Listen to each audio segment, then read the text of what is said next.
ಒಂದು ರೀತಿಯಲ್ಲಿ ಉತ್ತರನೇ ಇರ್ಬೋದು. ನಾನು ಅದರ ಉಚ್ಚಾಟನೆಯ ಒಳಗೆ ಅದು ಒಳಗಡೆಗೆ ಕೆಲವು ವಿಚಾರಧಾರೆಗಳನ್ನು ಪಕ್ಷ ಇಟ್ಟುಕೊಂಡು ಈ ತೀರ್ಮಾನಗಳನ್ನು ತಗೊಂಡಿರ್ಬೋದು. ಬಟ್ ಆ್ಯಸ್ ಎ ಫ್ರೆಂಡ್ ಅವ್ರಿಗೆ ಒಳ್ಳೆಯದಾಗಬೇಕು, ನಾವೆಲ್ಲರೂ ಮತ್ತೆ ಒಳ್ಳೆಯ ದಿನ ನಮಗೆ ಜೊತೆಗೆ ಬರಬೇಕು. ಹಿಂದೆ ಹೇಗೆ 94-95 ಜೊತೆಯಿಂದ ನಾವು ಇದ್ದೀವೋ ಮುಂದಿನ ದಿನದಲ್ಲೂ ಕೂಡ ಜೊತೆಗೆ ಇರ್ತೀವಿ. ವಾಪಸ್ ಬರ್ತಾರೆ ಅಂತ ಬಂದೇ ಬರ್ತಾರೆ. ಇವತ್ತು ನೋಡಿದ್ರೆ ಹೊಸ ಪಕ್ಷ ಕಟ್ತೀನಿ, ಮುಂದಿನ ಹಬ್ಬ ನೋಡಿ ದೀಪಾವಳಿ ಹಬ್ಬ ಏನು ದಶಮಿ ವಿಜಯದಶಮಿ ದಿವಸ ಹೊಸ ಪಕ್ಷ ಘೋಷಣೆ ಮಾಡ್ತೀವಿ. ಇಲ್ಲ, ಪಕ್ಷ ಘೋಷಣೆ ಮಾಡ್ತೀನಿ ಅಂಥೇಳಿ ಅವ್ರು ಎಲ್ಲೂ ಹೇಳಲಿಲ್ಲ. ಅವ್ರು ಹೇಳಿರ್ತಕ್ಕಂಥದ್ದು ವಿಜಯದಶಮಿವರೆಗೂ ಕೂಡ ನಮ್ಮ ಈ ಸರ್ವೆ ಕಾರ್ಯಗಳು ಅಥವಾ ಜನ ಅಭಿಪ್ರಾಯಗಳು ಇವನ್ನೆಲ್ಲವನ್ನೂ ಕೂಡ ನಾವು ಕ್ರೋಢೀಕರಿಸ್ಕೊಂಡು ರಾಜಕೀಯವಾಗಿ ಒಂದು ತೀರ್ಮಾನವನ್ನು ತಗೊಳ್ತಕ್ಕಂಥದ್ದು ಆಗಿನ ಸಂದರ್ಭದೊಳಗೆ ಆಗಬಹುದು ಅಂತೇಳಿ. ಹಾಗಂತ ಹೇಳ್ಬಿಟ್ಟು ನಾವು ಅವ್ರು ಕಾಂಗ್ರೆಸ್ಗೆ ಹೋಗ್ತೀನಿ ಅಂತ ಹೇಳಲಿಲ್ಲ ಅಥವಾ ಬೇರೆ ಪಕ್ಷಕ್ಕೆ ಹೋಗ್ತೀನಿ ಅಂತ ಹೇಳಲಿಲ್ಲ.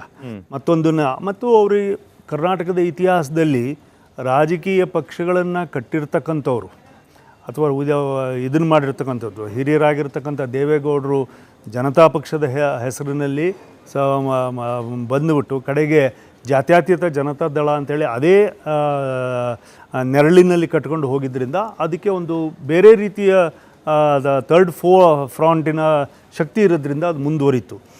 ಆದರೆ ಅನೇಕ ಸಂದರ್ಭದಲ್ಲಿ ನಮ್ಮ ತಂದೆಯವರು ಸನ್ಮಾನ್ಯ ಎಸ್ ಬಂಗಾರಪ್ಪನವರು ಕ್ರಾಂತಿರಂಗ ಮಾಡಿದಂಥ ಸಂದರ್ಭ ಇದು, KCP KVP ಮಾಡಿದಂಥ ಸಂದರ್ಭ, ಸಮಾಜವಾದಿ ಕಟ್ಟಕ್ಕೆ ಹೋಗೋದಂಥ ಸಂದರ್ಭ ಇದು, ಅವರೇ JDSಗೆ ಹೋದಂಥ ಸಂದರ್ಭ ಇದು. ಇವೆಲ್ಲವೂ ಅನೇಕ ಸಂದರ್ಭದಲ್ಲಿ ಅಥವಾ ದೇವರಾಜ ಅರಸು ಮಾಡಿರ್ತಕ್ಕಂಥ ಪಾರ್ಟಿ, ರಾಮಕೃಷ್ಣ ಹೆಗಡೆಯವರು ಮಾಡಿರ್ತಕ್ಕಂಥ ಪಾರ್ಟಿ, ಬೇಕಾದಷ್ಟು ಜನ ಅಥವಾ KGPನಲ್ಲಿ ಯಡಿಯೂರಪ್ಪನವರೇ ಮಾಡಿರ್ತಕ್ಕಂಥ ಪಾರ್ಟಿಗಳು ಕರ್ನಾಟಕ ರಾಜ್ಯದ ಒಂದು ರಾಜಕಾರಣದ ಇತಿಮಿತಿಗೆ ಇದು ಸೂಕ್ತವಾಗಿರ್ತಕ್ಕಂಥದ್ದಲ್ಲ. ಕರ್ನಾಟಕವನ್ನು ಒಂದು ಹಂತದಲ್ಲಿ ಜನ ಒಂದೇ ಇದರಲ್ಲಿ ಯುನೈಟ್ ಮಾಡ್ತಕ್ಕಂಥದ್ದಕ್ಕೆ ಬಹಳ ಇನ್ನೂ ಕೂಡ ಕಷ್ಟ ಇದೆ, ಅದು ತಪ್ಪಿದೆ. ಹಾಗಾಗಿ ಆ ಥರದ ನಾಯಕತ್ವ ಬರಬೇಕು. ಮತ್ತು ಅಂದರೆ ನಾಯಕತ್ವ ಬರಬೇಕು ಅಂದರೆ ಅಂಥ ನಾಯಕತ್ವ ಕರ್ನಾಟಕದಲ್ಲಿ ಈಗಿಲ್ಲ ಅಂತನಾ? ಇಲ್ಲ, ಇವತ್ತಿಗೆ ಕರ್ನಾಟಕದಲ್ಲಿ ಆ ಥರದ ನಾಯಕತ್ವ ಇಲ್ಲ. ಇವಾಗ ನರೇಂದ್ರ ಮೋದಿಜಿಯವರ ಹೆಸರಿನಲ್ಲಿ ನಾವು ನಡೆದಂಥ 2 ಚುನಾವಣೆಗಳು, ಮೋದಿಜಿಯವರ ಹೆಸರಿನಲ್ಲಿ ನಾವೆಲ್ಲರೂ ಕೂಡ ಒಂದು ಹೆಸರಿನಲ್ಲಿ ಅಥವಾ ಹಿಂದುತ್ವದ ಹೆಸರಿನಲ್ಲಿ ಅಥವಾ ಅಭಿವೃದ್ಧಿ ಅನ್ನೋ ಹೆಸರಲ್ಲಿ ರಾಷ್ಟ್ರದ ಭಾರತೀಯತೆಯನ್ನು ನೋಡ್ಕೊಂಡು ಒಂದು ಹೆಸರಿನಲ್ಲಿ ಆ ಹೆಸರಿನಲ್ಲಿ ಚುನಾವಣೆಗಳನ್ನು ಮಾಡಿದ್ದೀವಿ. ಆದರೆ ಆ ನಾಯಕತ್ವದಡಿಯಲ್ಲಿ ಚುನಾವಣೆ ಮಾಡಿದೆ. ಕರ್ನಾಟಕದ ಇದರಲ್ಲಿ ಚುನಾವಣೆ ಮಾಡೋದಕ್ಕೆ ಇವತ್ತು ಅಂಥ ನಾಯಕರುಗಳು ಹಿಂದೆ ಏನಿದ್ದಂಥ ಸಂದರ್ಭದಲ್ಲಿ ಕಾಂಗ್ರೆಸ್ ಅಂದ ತಕ್ಷಣವೇ ಯಾರು ಬೇಕಾದ್ರೂ ನಿಂತಿದ್ರು ಕೂಡ ಗೆಲ್ಲುವಂಥ ಒಂದು ಕಾಲ ಇತ್ತು. ಇವತ್ತು ಅದೇ ದೇವರಾಜ ಅರಸು ಕಾಂಗ್ರೆಸ್ಸಿಂದ ಹೊರಗಡೆ ಬಂದ ಮೇಲೆ ಕಾಂಗ್ರೆಸ್ಸಿನ ನೆರಳಲ್ಲಿ ಬಿಟ್ಟುಬಿಟ್ಟು ಅವರೇ ಗೆಲ್ಲೋದಕ್ಕೆ ಸಾಧ್ಯ ಆಗಲಿಲ್ಲ. ಆದರೆ ಸೋಲ್ಸೋದಕ್ಕೆ ನಮ್ಮ ಅಪ್ಪರು ಬಂಗಾರಪ್ಪನವ್ರು ಪ್ರತಿ ಸಲನೂ ಕಾಂಗ್ರೆಸ್ ಬಿಟ್ಟಾಗ ಕ್ರಾಂತಿರಂಗದಿಂದ ಸೋಲಿಸಿದ್ರು, KCPಯಿಂದ ಸೋಲಿಸೋದಕ್ಕೆ ಈ ಥರ KGP ಮಾಡಿಬಿಟ್ಟು ಯಡಿಯೂರಪ್ಪನವ್ರು ಸೋಲಿಸಿದ್ರು.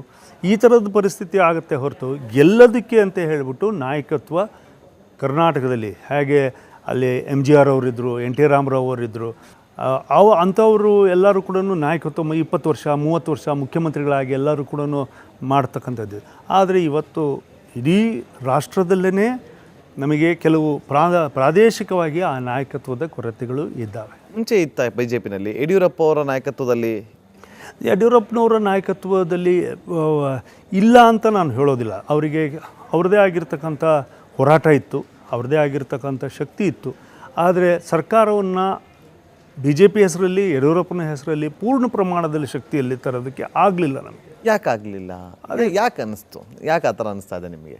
ಅದು ಜನ ತಗೊಳ್ತಕ್ಕಂಥ ತೀರ್ಮಾನಗಳಿವು. ನಾವು ಒಂದೇ ಸರಿಗೆ ನಾನು ಇಂಥದೇ ಕಾರಣ ಅಂತ ಹೇಳೋದಿಲ್ಲ. ಆದರೆ ಯಡಿಯೂರಪ್ಪನವರ ಶಕ್ತಿಯನ್ನು ಇವತ್ತು BJP ಏನು ಅಳೆದು ಆ ಮಟ್ಟಕ್ಕೆ ಕೂರಿಸಿದೆ, ಅದು ಇವತ್ತು ನಾನಾ ಕಾರಣಗಳಿಗೆ ಅದು ಒಂದು ಸ್ವಲ್ಪ ಮಟ್ಟಿಗೆ ತಗ್ಗಿದೆ ಅಂತ ಹೇಳಿ ಅನಿಸುತ್ತೆ.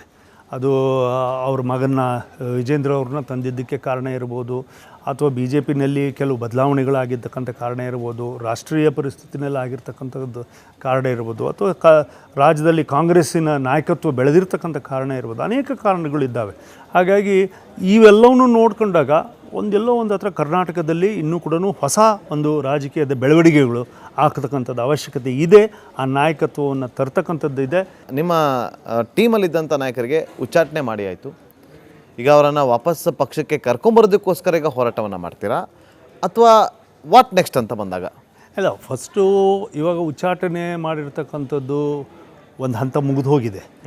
ಇವಾಗ ಅವರ ಹೋರಾಟದ ಪ್ರತಿಫಲವಾಗಿ ವಕ್ಫ್ ಕಾನೂನುಗಳು ಬಂದಿದ್ದಾವೆ. ಅವರು ಕೂಡ ತೀರ್ಮಾನ ಮಾಡಿದ್ದಾರೆ, ಯಾವುದೇ ಕಾರಣಕ್ಕೂ ಕೂಡ ನಾನು ಪಕ್ಷವನ್ನು ಕಟ್ಟೋದಿಲ್ಲ, ಬಟ್ ನಾನು ಸಮೀಕ್ಷೆಯನ್ನು ಮಾಡ್ಕೊಳ್ತೀನಿ ಮತ್ತು ಕಾಂಗ್ರೆಸ್ ಪಕ್ಷಕ್ಕೆ ಅಥವಾ ಬೇರೆ ಪಕ್ಷಕ್ಕೆ ಹೋಗಲ್ಲ ಅಂತಕ್ಕಂಥ ತೀರ್ಮಾನ ಮಾಡಿದ್ದಾರೆ. ನಮಗೆ ಸಮಸ್ಯೆ ಬಂದಿರತಕ್ಕಂಥದ್ದು ಈ ನಮ್ಮ ಸಂಘಟನೆ ವಿಚಾರವಾಗಿ. ಸಂಘಟನೆ ವಿಚಾರವಾಗಿನ ಅಥವಾ ರಾಜ್ಯಾಧ್ಯಕ್ಷರ ವಿಚಾರವಾಗಿನ ಅಥವಾ ವಿಪಕ್ಷದ ವಿಚಾರವಾಗಿನ? ಸಂಘಟನೆ ವಿಚಾರ. ಫಸ್ಟು ರಾಜ್ಯಾಧ್ಯಕ್ಷರಾಗಿದ್ದು ಇವಾಗ ನಮಗೆ ಒಂದೂವರೆ ವರ್ಷದಿಂದ ಅಷ್ಟೇ. ಅದಕ್ಕಿಂತ ಮುಂಚೆ ಕಟೀಲ್ ಜಿ ಇದ್ದಾಗಲೇ ನಮಗೆ ಸಮಸ್ಯೆಗಳು ಶುರುವಾಯಿತು, ಅವ್ರು ಮುಖ್ಯಮಂತ್ರಿಗಳಿದ್ದಾಗಲೇ. ಆಗಿಂದಲೂ ನಾವು 4-5 ವರ್ಷಗಳಿಂದ ಸನ್ಮಾನ್ಯ ಯಡಿಯೂರಪ್ಪನವರಿಗೆ ನಮ್ಮ ಸಮಸ್ಯೆಗಳನ್ನ ಹೇಳ್ತಾ ಬಂದ್ವಿ. ಅವರು ಅದಕ್ಕೆ ಗಮನ ಕೊಡಲಿಲ್ಲ, ಸಂಘಟನೆ ವಿಚಾರವೂ ಕೂಡ ಗಮನ ಕೊಡಲಿಲ್ಲ. ಇವತ್ತಿನ ಪ್ರಶ್ನೆ ನಾನು ಹೇಳ್ತಾ ಇಲ್ಲ, ಇವತ್ತಿನ ಪ್ರಶ್ನೆ ಬೇಡ, ಅದು ರಾಜ್ಯದ ಸಮಸ್ಯೆ ಇದೆ, ಮುಂದಿನ ರಾಜಕೀಯದ ಸಂಘಟನೆಯ ಸಮಸ್ಯೆ ಇದೆ, ಕೆಲವು ಜಾತಿ ಇವತ್ತಿನ ವಿಪಕ್ಷ ಸ್ಥಾನದಲ್ಲಿರುವಂಥ BJP ಸೂಕ್ತ ರೀತಿಯಲ್ಲಿ ಹೋರಾಟ ಮಾಡ್ತಾ ಇಲ್ಲ ಅನ್ನೋದು ನಿಮ್ಮ ಅರ್ಥನ? ಇವತ್ತಿನ ದಿನ ಇವಾಗ ಅಶೋಕ್ ಅವರು ತಮ್ಮದೇ ಪ್ರಯತ್ನಗಳನ್ನು ಮಾಡಿದ್ದಾರೆ, ನಾನು ಇಲ್ಲ ಅಂತ ಹೇಳೋದಿಲ್ಲ. ಆದರೆ ಅಧ್ಯಕ್ಷರಾಗಿ ಮತ್ತು ಪಕ್ಷ ಶಾಸಕರ ನಮ್ಮ ಅಶೋಕ್ ಅವರ ನೇತೃತ್ವದಲ್ಲಿ ಇರ್ತಕ್ಕಂಥವ್ರು ಇನ್ನೂ ಒಗ್ಗೂಡಿ ನಮ್ಮ ಮೂಡ ಒಂದು ತಾರ್ಕಿಕ ಹಂತಕ್ಕೆ ತಗೊಂಡು ಹೋಗ್ತಕ್ಕಂಥ ಅವಶ್ಯಕತೆ ಇತ್ತು. ಮಾಡಿದ್ರಲ್ಲ ಪಾದಯಾತ್ರೆ ಇಲ್ಲಿಂದ ಅಲ್ಲಿ. ಪಾದಯಾತ್ರೆ ಇವಾಗ ನೋಡಿ, ಪಾದಯಾತ್ರೆ ಮಾಡಿದ್ದು ಅಲ್ಟಿಮೇಟಾಗಿ ಅವರೆಲ್ಲರೂ ಕೂಡ SIT ರಚನೆ ಮಾಡ್ಕೊಂಡಿದ್ದೀವಿ ಅಂದರು, ಅವರೇ ಕ್ಲೀನ್ ಚೀಟ್ಗಳನ್ನ ಹಾಕ್ಸ್ಕೊಂಡ್ರು, ಅವರೇ ಎಲ್ಲರೂ ಕೂಡ ಇದು ಮಾಡಿದರು.